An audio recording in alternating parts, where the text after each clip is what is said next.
Uyamazi umzalwane bengafundisekile. Baba. Ufuna indlwana. Kanti uthumo lwakhe lithi ngenani imizi nemizana. Uma uzofokasa kwimizana, imizi yokuguquka kanjani ngoba usindiso lubekwe kuwena.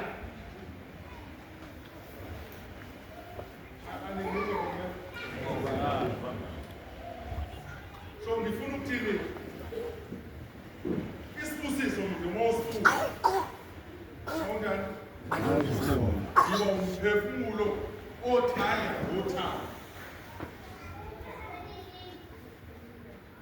Yiba umphefumulo Othanda ngothando. Usamdala yazi into yakho yongafuna ukuthanda lokho uhlobo lwabantu asebebiziwe. Uyasibambezela kulento yokuphila kahle enyameni. Ngiyabazi uNkulunkulu webizelo ke akayeke uNkulunkulu wendala. Uxakwe yimina njengoba ningabile ngoba yena akazange ngendala. Hawu baba. Uyaxakeka nje uNkulunkulu mayezwa lithi nilambile. Uthi mina nguNkulunkulu uyabandela.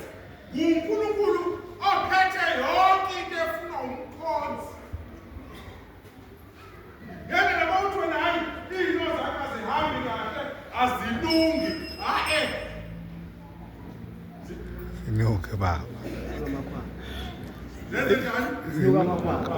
Sinuka amakhwapha. Yo. Because uzoqosa uyinuka amakhwapha uzolizwa iphunga lesishumi.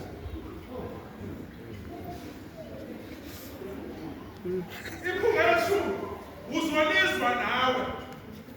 Ungena etekisini kube ngazi noma kuqala kuthiwe iqaqa liziza ukunuka kodwa wena uzolizwa ukuthi angibusiseki nje ingoba eshumini angeni. Banombuzo wehlala. Banombuzo wekothi uma ngena thina eshumini singabapostoli wenu ubani.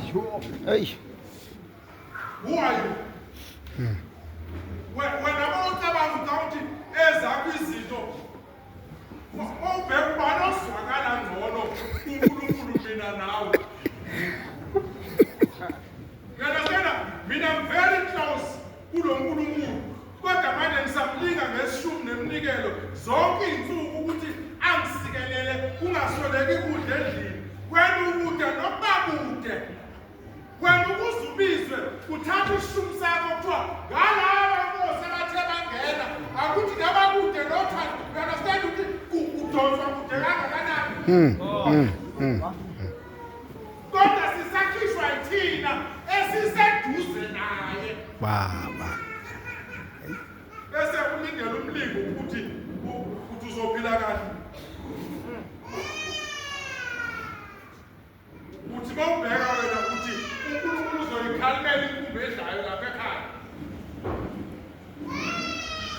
Phela bawungakhishwa shumi la ekhaya kungakhuzwani.